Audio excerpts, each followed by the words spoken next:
Habang tinatawag ng demonyo ng mga taga-CDF ang magjuwa, ay tinanong lang naman ni Shu si Carol kung nakwento na ba niya ang patungkol sa dalawang B-rank na kanyang napatay matapos siyang magtungo ng Africa. Isa nga daw sa mga napatay niya ay Strength Type Awaken, habang ang isa naman ay Gold Type Awaken at gumagamit ng iba't ibang metal sa pag-atake, habang ang Strength Type ay taga-protekte naman niya. Maganda nga daw ang kombinasyon nila kaya hindi na nagtaka ang ating bida kung bakit naghahunt sila ng mga dragnet. At ang ibig nga niyang sabihin ay pwede nilang gayahin ang dalawa, kung saan sinabi din ito na hindi man siya kasing lakas ng mga Statue Knight ni Carol, pero lagi siyang tatayo sa kanyang harapan upang protektahan siya.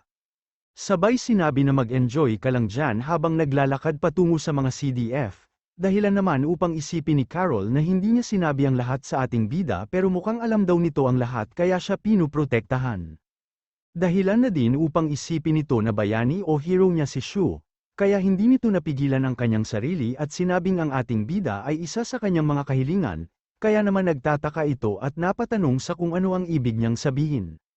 Nung nakaraang taon nga daw matapos madaan sa isang wishing well si Carol ay naghagis siya ng barya at hiniling sa Panginoon na magkaroon siya ng hero, at dumating nga ang ating bida na ngayon lang naman daw nakarinig ng patungkol sa ganitong bagay, at tinanong pa nga si Carol kung ano ba ang dapat niyang sabihin o isagot.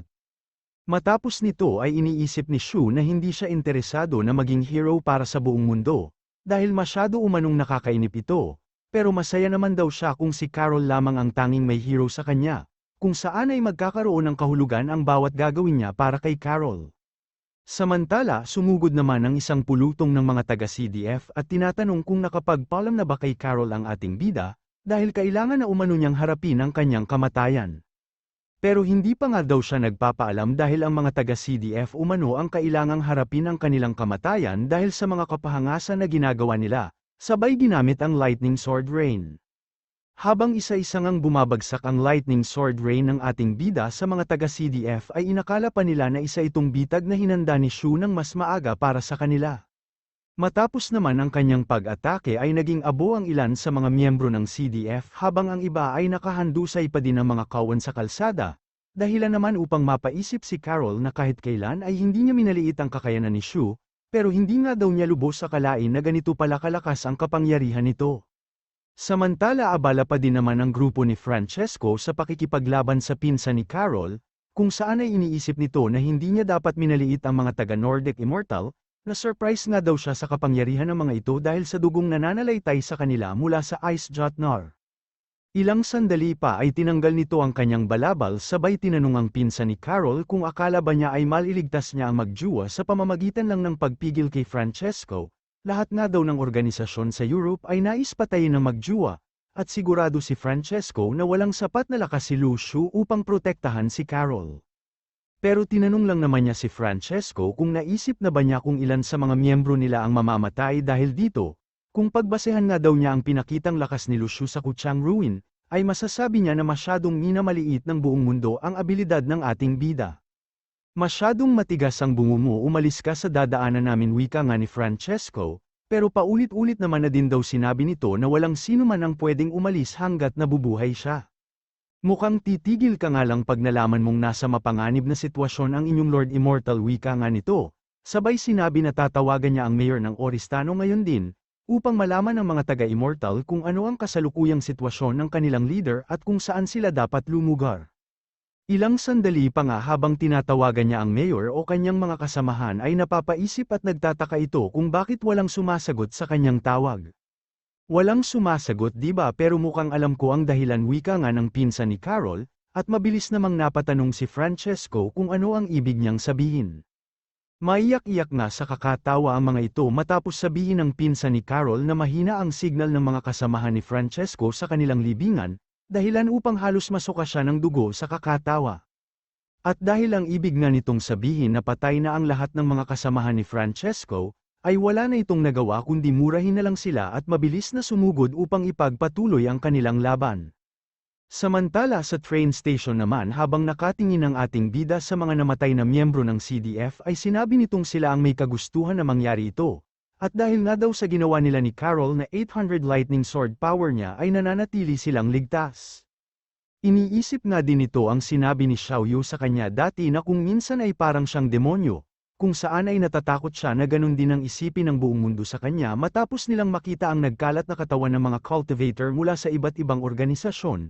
Gayunpaman ay wala naman siyang magagawa kundi protektahan ang kanyang sarili at minamahal. Pero ilang sandali pa ay muling lumapit ang panibagong grupo ng CDF para patayin ang magjuwa. Pero hindi naman nagpapatinag ang ating bida at muli ay sinimulan niya ang pagpatay sa mga ito. At bawat sumugod at lumapit nga sa kanila ay agad na pinapatay ng ating bida. Pero tila wala naman katapusan ang bilang ng kanilang mga kalaban, dahil habang pumapatay siya ay may mga panibagong miyembro naman ng CDF ang sumusugod sa kanila. Hanggang sa hindi na nga nakatiis si Carol at ginamitan niya ng kidlat ang mga miyembro ng CDF upang mabilis na mamatay. Dahilan naman upang mapalingon sa kanya si Shu pero sinabi nga daw ni Shu na mag-enjoy siya, kaya ginagawa lang niya ang nais ng ating bida. Sabay tayong lumaban wika nga ni Shu at nagpatuloy sila sa pagpaslang ng mga CDF, pero sa bawat atake ni Carol ay lalong lumalala ang Lumet o crack sa kanyang Odensgangner.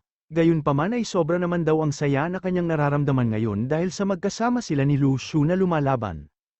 Ilang sandali pa ay napapatanong na ang mga taga-CDF kung ano na ang dapat nilang gawin, masyado nga daw malakas ang ating bida at halos wala silang magawa kundi panoorin ang kanilang mga kasamahan na namamatay, hindi nga daw nila masabi kung ano ang armas na kanyang ginagamit dahil hindi naman nila makita ang Shadow Blade, at maging ang barrier niya ay hindi nila masira. Sinabi nga ng isang ito na tigilan na nila ang pagsugod ng paisa-isa, at dapat ay gamitin na nila ang secret technique ng CDF, ilang sandali pa ay nag-orasayo na nga ang mga ito upang maghanda sa sabayang pag-atake sa ating bida. Naagad namang napansin at sinabing ganito din ang technique na ginamit sa kanya nila Francesco sa Africa, kung saan ay nabind nila ang ating bida kahit iilan lang sila noon, pero ngayon ay masyado daw madami ang mga ito at siguradong mahihirapan sila ni Carol pag nagkataon. Pero mabilis namang inatake ni Carol ang mga taga-CDF, dahilan upang magulat at mapalingon siya kay Carol hanggang sa maisip niya na andito at kasama niya si Carol kaya hindi siya dapat mangamba o magpadaig sa mga kalaban. Sinabi naman ng lalaking ito na si Carol lang ang target nila, at kung titigil na nga daw ang ating bida sa pagprotekte kay Carol ay hindi siya sasaktan ng mga ito. Sinabi din ito na sa kasaysayan ay madami na ang namatay ng dahil lamang sa mga babae, kaya hindi na kailangan pang sundan ng ating bida ang mga yapak ng mga namatay na. Nagalit naman si Shu sa kanyang sinabi kaya binalot niya ng kanyang enerhiya ang Shadow Blade at agad na inatake ang lalaking madaldal, dahilan na din upang masira ang kanilang barrier. Agad pa nga niyang pinasunod ang kanyang mga flying sword upang putulin ang mga paa nito, at hindi nga makapaniwala ang mga taga-CDF kung paano ito nangyari. Pero kahit paputol na ang kanyang mga paa ay inutusan pa din niya ang kanyang mga kasamahan upang patayin ang magjuwa. Ginamit nga nila kay Shu ang secret technique ng CDF at dahil sa lakas ng pressure nito ay halos hindi mag-alaw ng ating bida maging ang kanyang mga daliri.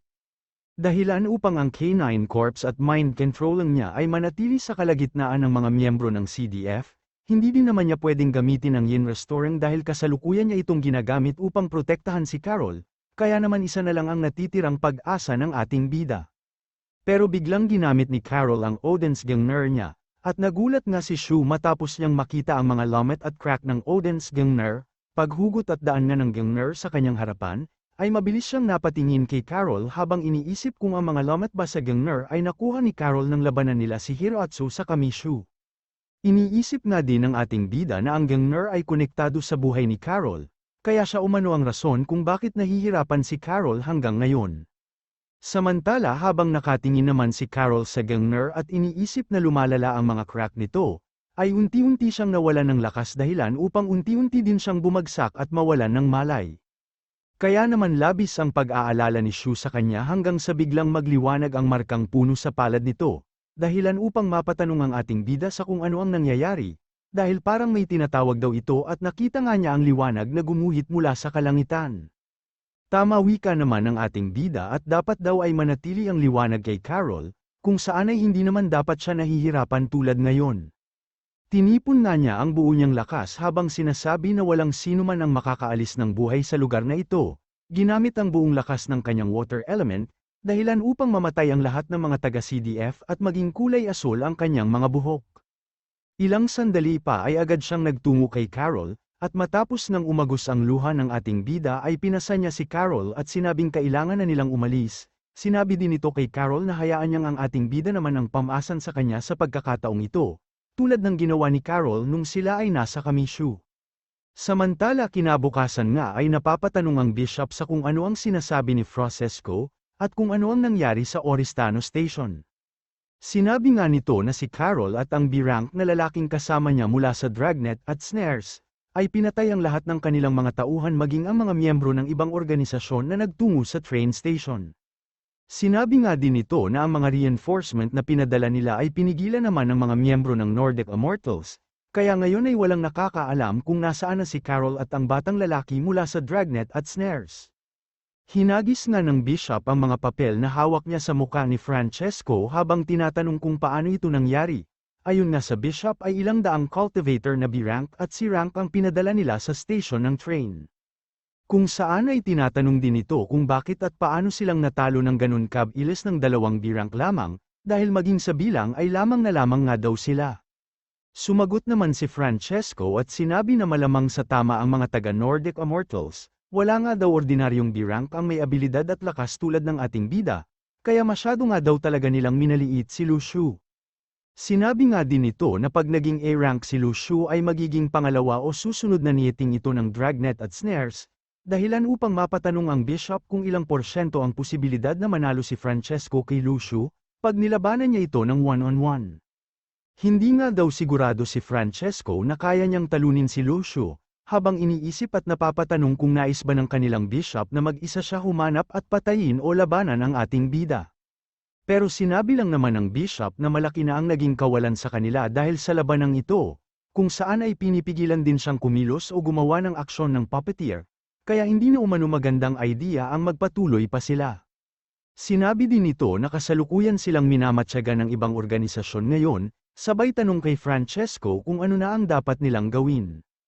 Sinabi naman ni Francesco na sa kasalukuyan ay patuloy pa ding hinahabol ng ibang organisasyon ang magjuwa, at kung bakit hindi na lang daw sila magpaubaya muna sa ngayon para na din magkaroon sila ng pagkakataong makabangon o makabawi. Sinabi nga din nito na sa ngayon ay wala silang kapasidad upang labanan at depensahan ang kanilang organisasyon sa Dragnet at Snares, kaya hindi mainam kung magpapatuloy sila sa pagtugis kay Lucio. Magaling wika naman ng bishop, sabay sinabi na gagawin nila ang payo ni Francesco, pero kailangan daw niyang tandaan na hindi sila natatakot sa Dragnet at Snares, kung saan ay makakapaghiganti din sila pero hindi nga lang sa pagkakataong ito.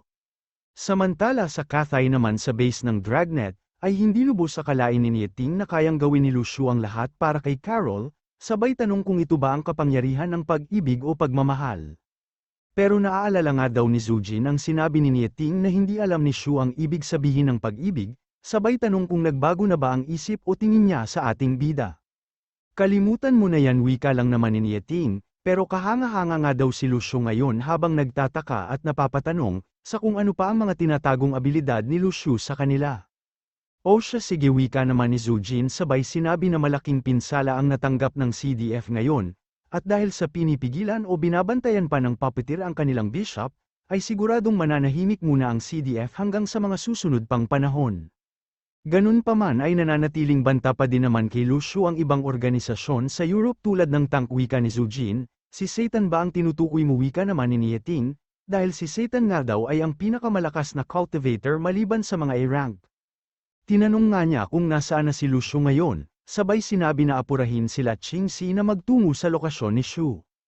Ang mga puppeteer nga daw ay nagpataw ng restriction hindi lamang sa bishop, kundi maging sa lahat ng A-rank masters din ng Dragnet, kaya walang ibang pwedeng asahan ng ating bida sa ngayon kundi ang sarili lang niya. Pero sinabi naman ni Zujin na hindi pa nag-text o tumatawag sa kanila si Lucio matapos makaalis ng train station, kaya walang nakakaalam kung nasaan na siya. Kaya tinanong ni Nieting kung wala din bang impormasyon na makukuha sa kanilang intelligence network at spy sa Sardinia, at wala nga daw, wika ni Zujin, dahil ang mga tao o mamamayan ng Sardinia ay nag-volunteer upang itago ang kinaroroonan ng magjuwa. Ayon nga daw sa balita ay pinalayas din ng mga may-ari ng hotel ang mga taga-CDF, kung saan ay hindi na din sila makabili ng pagkain kahit saang tindahan. Dagdag pa nito na mas malala pa ang nangyayari sa ibang lugar at ang lahat ng magtanong patungkol sa kinaroroonan ng magjuwa ay laging tinatamaan at tinataboy. Pero dahil nga daw sa takot nila na maging ang Funds Gang ay makalaban nila, Walang magawa ang mga cultivator kundi lunukin na lang ang insulto na natatanggap nila mula sa mga pangkaraniwang tao. Dahilan upang mapatanong si Nieting kung ang nasa likod ba ng lahat ng ito ay ang cartel, wala nga daw siyang ibang maisip na pwedeng makagawa nito dahil ang cartel ay ang may pinakamalaking impluensya sa Sardinia. Yun nga din daw ang iniisip ni Zhu Jin, pero kahit anong gawin naman daw nila ay ayaw umamin ng leader ng cartel, masyado nga daw siyang abala sa kanilang music festival at walang oras para sa mga ganitong bagay. Kaya naman sinabi ni Nieting na kailangan nilang paganahin ang buong intelligence network nila sa Europe, upang matyagan ang bawat lugar at patuloy na magbigay ng update sa grupo nila Qingxi. Sinabi din ito na pag nakita nila si Lu Shu lalo na pag nasa mapanganib siyang sitwasyon ay dapat nilang padalhan agad ng tulong ang ating bida. Sinabi din ni Nieting na maswerte si Shu, at ano daw kaya ang ginawa niya upang makuha ang suporta ng cartel, dahil ang organisasyon daw ng cartel ay hindi sumasali sa anumang gulo. Tama ka wika naman ni Zhu Jin pero ang importante nga daw ngayon ay ligtas si Lu Shu.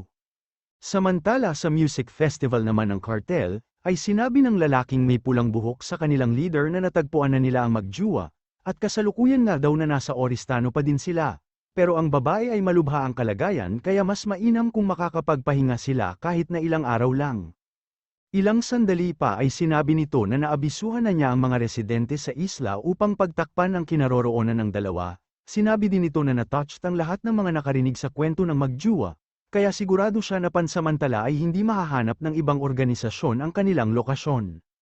Umiiyak naman ang leader ng cartel sa kanyang paglingon, hindi nga daw niya akalain na sa era ng superpower ay may mga ganitong kwento pa din, kung saan ay gagawin lahat ng ating bida ang kanyang makakaya, kahit pa makalaban niya ang buong mundo para sa kanyang minamahal. Sinabi nga din nito na ang ganitong kwento ng pag-ibig ay maituturing nilang art at classic, kaya gagawin daw nila ang lahat upang protektahan ang magjuwa. Samantala sa sumunod na araw sa Oristano ay makikita ang magjuwa na namamasyal, habang tinutulak naman ng ating bida ang wheelchair ni Carol, na tinuturo ang isang ice cream shop. Nakita nga daw niya ang sikat na brand ng ice cream na ito habang siya ay nag-collect ng mga travel tips, kaya kailangan nila itong subukan, at agad naman na pumayag ang ating bida sabay tanong sa kung anong flavor ang nais ni Carol. Vanilla at Torian nga daw ang nais niya at sinabi ang mga ito sa wika ng Cathay, dahilan upang matahimik ang ating bida, kaya napatanong si Carol kung mali ba ang sinabi niya at ang ibig nga daw niyang sabihin ay durian at vanilla. Pero napatanong lang naman ito kung marunong na ba siyang magsalita ng Cathay. Sinabi naman ni Carol na matagal na siyang nag-aaral ng Cathay mula sa isang taga-Cathay mismo. Pero sayang nga lang daw at hindi niya natutunan magluto ng pagkain Cathay, dahil ang nagtuturo sa kanya sa salita ng Cathay ay masagwa ang lasa ng luto. Sabay sinabi na pwede siyang kausapin ng ating bida gamit ang kanyang lengguwahe, tulad ng pinanggako niya nung nasa Kuchang Ruin pa sila. Ikaw ang teacher ko sa salitang Cathay at mabilis naman akong matuto ng salitang Banyaga wika pa nga niya. Habang ang ating bida naman ay iniisip lang na pinaghahandaan talaga ni Carol ang pagbisita sa Cathay, hindi nga daw niya akalain na aaralin ni Carol ang salita nila para lang sa kanya, kung saan ay nais pang matutunang lutuin ang mga pagkain sa Cathay. Namumula naman ang muka ng sorbetero matapos lumapit sa kanya ang magjuwa at mag-order ang ating bida ng ice cream. Samantala iniisip lang naman ni Carol na may tradisyon sa mga tindahan ng Turkish ice cream, kung saan ay gagawa ng tricks ang tindero upang patunayan ang kalidad ng ice cream nila at ganoon na din ang kanilang kakayahan. Kaya iniisip din ni Carol kung ano ang magiging reaksyon ni Shu sa gagawin ng tindero. Ilang sandali pa nga ay inaabot na ng tindero ang ice cream na mabilis naman sanang kukunin ng ating bida, pero agad itong iniwas ng tindero dahilan upang hangin ang mahawakan niya. Nagpaulit-ulit nga itong nangyari kaya walang magawa si Shu kundi magseryoso, dahilan upang mahawakan niya ang cone na walang laman dahil inangat ng tindero ang ice cream. Habang nilalagyan nga ng tindero ng bagong cone ang ice cream, ay iniisip lang naman ng ating bida kung bakit sobrang hirap naman daw yatang bumili ng ice cream dito. Hanggang sa ilang sandali pa ay inumpisahan niyang kainin ang cone at iniisip na pwede naman niya itong kainin kahit walang ice cream, dahilan upang mapaisip ang dalawa sa kung bakit niya kinakain ang cone. Ito na ang ice cream mo wika ng tindero, pero sinabi naman ng ating bida na magpatuloy muna siya sa kanyang mga tricks dahil ayaw pa niya ng ice cream, dahilan upang mapaisip ito at dapat daw ay hindi na niya sinubukan pang paglaruan ng ating bida, pero hindi daw kaya ito nahihiya sa pagkain ng kanyang mga konang libre. Sumasakit naman ang tiyan ni Carol kakatawa dahil sa hindi niya inaasahang reaksyon ni Shu, at matapos nga itong makita ng tindero ay iniisip nito na, hindi bali nang maubos ang kanyang cone basta makita niyang masaya ang nakakaawang magjuwa na ito. Ilang sandali pa nga ay puno na ng cone ang mga daliri ni Shu habang inaabot ang ice cream kay Carol. Pag-abot naman ni Carol sa ice cream ay tinanong niya ang ating bida kung bakit kakaiba lagi ang takbo ng kanyang isip, ang ibang tao nga daw ay nakikipaglaro sa mga tindero sa ganung pagkakataon. Pero hindi rin naman daw niya alam ang dahilan, dahil mula pagkabata niya ay ganun na siya lagi mag-isip at malamang daw na dahil na din ito sa mga naranasan o pinagdaanan niya sa buhay.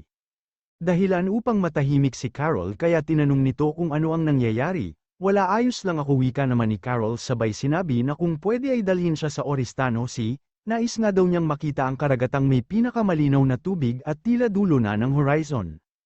Ilang sandali pa nga matapos silang magtungo sa karagatan, ay iniisip ng ating bida na kung hindi ginamit ni Carol ang kanyang kapangyarihan kahapon ay siguradong hindi magiging ganito kalubha ang kanyang kalagayan.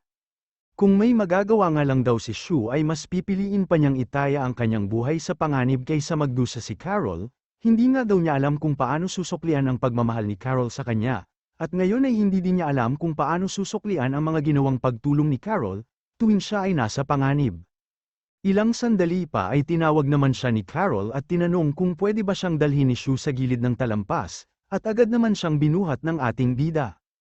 Habang buhat nga siya ni Shu ay nanghingi ng patawad sa kanya si Carol, ayaw nga daw sana niyang malaman ng ating bida na iniisip na lang niyang maging masaya kasama si Shu sa mga nalalabing oras niya. Kung kaya nga lang daw niya ay mas nanaisin pa niyang tumalon sa talampas o bangin upang hindi na siya makita ng ating bida na nahihirapan. Pero alam naman daw ng ating bida na hindi na din siya makalakad, kaya naisin man niyang tumalon ay hindi din niya ito magagawa. Pero bigla namang hinawakan ni Shu ang kanyang kamay at sinabing huwag siyang panghinaan ng loob, dahil mayroon pa din silang pag-asa.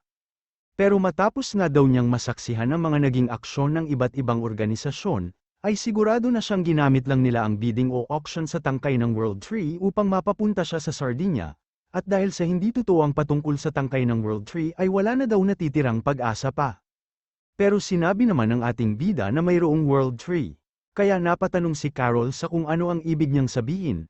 Kaya agad pinakita ni Shu ang marka sa kanyang palad at sinabi na malamang sa nakatago sa markang ito ang World Tree.